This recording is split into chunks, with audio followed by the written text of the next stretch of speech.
Cheyanne Buys, the Warrior Princess, coming in at 5-2. She is fighting out of the strawweight division at 115, coming in at 5'3" with a 63-inch reach. She is coming off a loss versus Montserrat Ruiz, who got knocked the hell out either last week or the weekend before.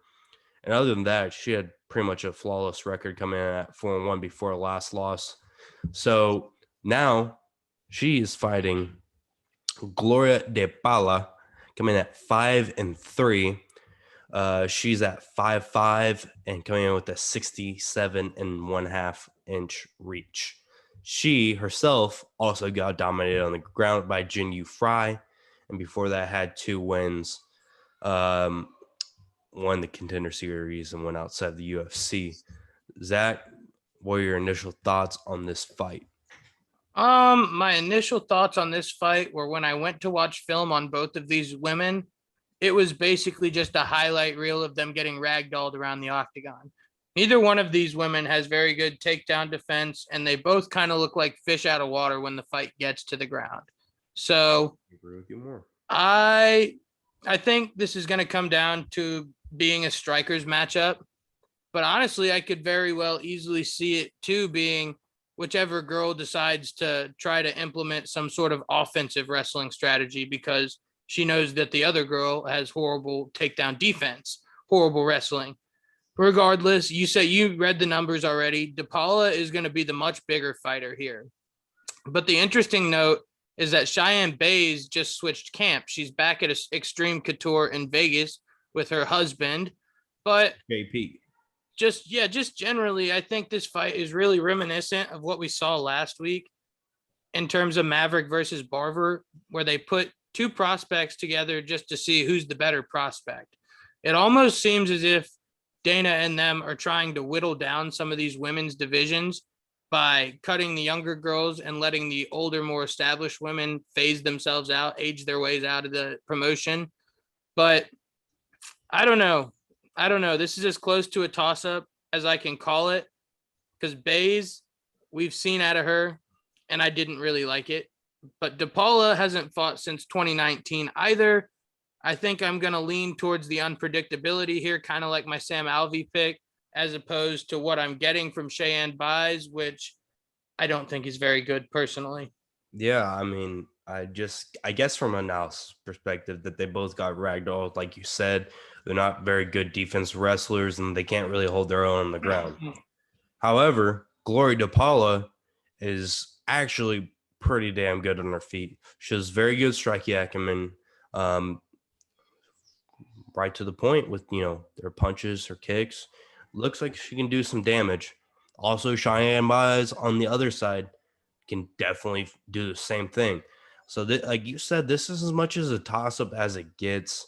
I'm going to go with Gloria De Paula here. I just think that she's going to be the bigger fighter, and I think she hits a little bit harder. Also, I could be completely fucking wrong here. We've seen that. I don't know if I made it known, but I agree with you. I'm also on Gloria De Paula, solely kind of based on what you were going for. I think Cheyanne Buys has finished 1 fight ever, and it was her very first professional fight. Gloria De Paula doesn't have a much better track record, but she's finished, I think, 3 out of 8, which actually is a lot better. So, yeah, I mean, it's going to be a stand-up battle, which is going to be interesting to watch, no doubt. But I think from what we've seen is we're not very excited. However, this has a chance to be super exciting for both women because they're in their wheelhouses. This is what every casual MMA fan wants to see is two guys, 2 gals just hammer it home in the middle of the octagon without any takedowns. I was about to say, as long as they're not doing a bunch of grabbing and clinching up and just pressing each other on the cage, which could make for a very boring fight, I think this one actually might be really entertaining because, like you just said, they're going to meet in the octagon and swap hands, and we're going to see who can do it better. We are now moving into the odds this week for this fight of Gloria De Paula versus Cheyanne Buys. We have Cheyanne Buys coming in as the favorite a lot heavier than I expected at minus 168, and Gloria De Paula at plus 162. I'm surprised the odd makers see it this way. Zach, what do you think? See, I'm kind of surprised that it's further apart too, because you and I both see this a lot more competitively. But I think the odds makers kind of look at this as the UFC probably wants Cheyanne Buys to win here. She's probably a little bit more marketable. She's a young, attractive American woman, which really hits right in that marketplace of audience for the average UFC fan, who's the lonely, chubby, stay-at-home white guy. Hold on, can I But make one point? Because yeah, we go saw for it. this last week twice with TJ getting the dub after a long layoff. We also saw this with Macy Barber. So this is a real thing, even though some people don't want to acknowledge it. Yeah, no, I absolutely agree. Coming off of a layoff is a red flag. It's something you have to acknowledge, but it's not always necessarily detrimental to the performance at all. Some of the people that take those long layoffs are people that see gaps in their game and go to the gym and patch those holes before they get back in there and compete again. So sometimes the layoff might be a good thing. Regardless, all of the money this week, the line was a lot closer when it opened, closer to minus 130 for Buys. Now it's up to minus 160. So all the money's going in that direction. But I don't know. I think I see value in our underdog hit at plus money. But other than that, what kind of props do you see? Tell me what you're thinking. One thing that's sticking out to me is Glory De Paula wins by TKO/KO plus 900. Now you don't have to know much about gambling, but if you're going to bet on her to win, or even you can bet on Cheyanne Buys to win, but hedging your bet with a plus 900, good lord, you can't really get much better than that. And if you're going to bet that, might as well couple it with Paula wins inside the distance down here at plus 515. You could be having a nice parlay right there and make I was about to say quite a bit of money. If you can get, what'd you say? Paula wins inside the distance. What were your odds at that one? Plus 515 Paula plus 515 for Paula wins inside the distance.